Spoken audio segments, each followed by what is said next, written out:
రాష్ట్రం వచ్చినప్పటి నుంచి 2024 వరకు బీసీ ఫైనాన్స్ కార్పొరేషన్ కేటాయించిన బడ్జెట్, తెలంగాణ రాష్ట్రం వచ్చిన మొదట్లో ఎంత బడ్జెట్ ఉండే ఆ బడ్జెట్లో మనకెంత కేటాయించారనే తర్వాత లాస్ట్లో చెప్తా. ఇక్కడ బీసీ ఫైనాన్స్ కార్పొరేషన్కు 2014-15లో 115 కోట్లు కేటాయించారు. 115 కోట్లు ఎస్ బీసీ ఫైనాన్స్ కార్పొరేషన్కి ఇస్తా ఉన్నాం, మీరు ఇబ్బడి ముబ్బడిగా బీసీలకు లోన్లు ఇవ్వండి అని చెప్పి ఎంత అలొకేషన్ ఎంత చేసిరు? 115 కోట్లు. ఖర్చు ఎంత పెట్టిరు? 25 కోట్లు.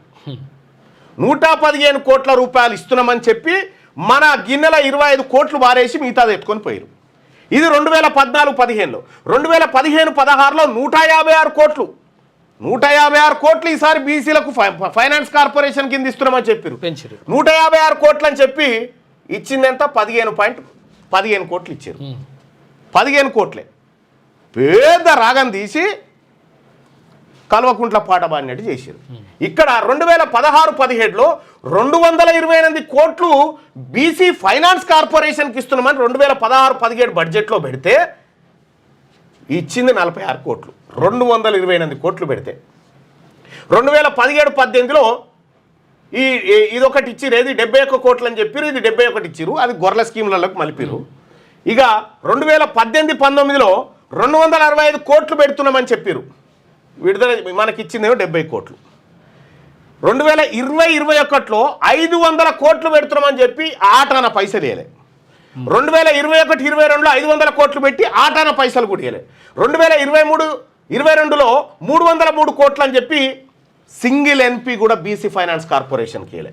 ఇక 2023-24లో 503 కోట్లు పెడుతున్నామని చెప్పి ఇగో బడ్జెట్ రిలీజ్ చేస్తే 500 కోట్లు అయితే ఇందులో 481 కోట్ల రూపాయలు ఖర్చు పెట్టినట్టుగా లెక్కలు చూపించారు. సరే, వీళ్ళ లెక్కల ప్రకారమైన మొత్తం బీసీ ఫైనాన్స్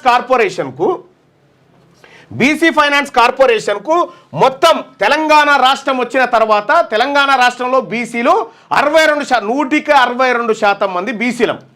162% ఉన్నటువంటి బీసీలకు మొత్తం ఈ 10 ఏళ్లలో 2642 కోట్లు ఇచ్చి అలాట్ చేసి ఖర్చు పెట్టింది 711 కోట్లు. అంటే ఖర్చు చేయని 73% నిధులను బీసీ ఫైనాన్స్ కార్పొరేషన్కు అలొకేషన్ చేసి ఖర్చు చేయలే. పేరు ఎప్పుడే కేవలం పేరే అలొకేషన్ చేసి ఖర్చు చేయలే. విడుదల చేసిన బడ్జెట్ ఏమో 2642 కోట్లు, ఖర్చు చేసిందేమో 711 కోట్లు. ఖర్చు చేయని డబ్బులు 1930 కోట్లు.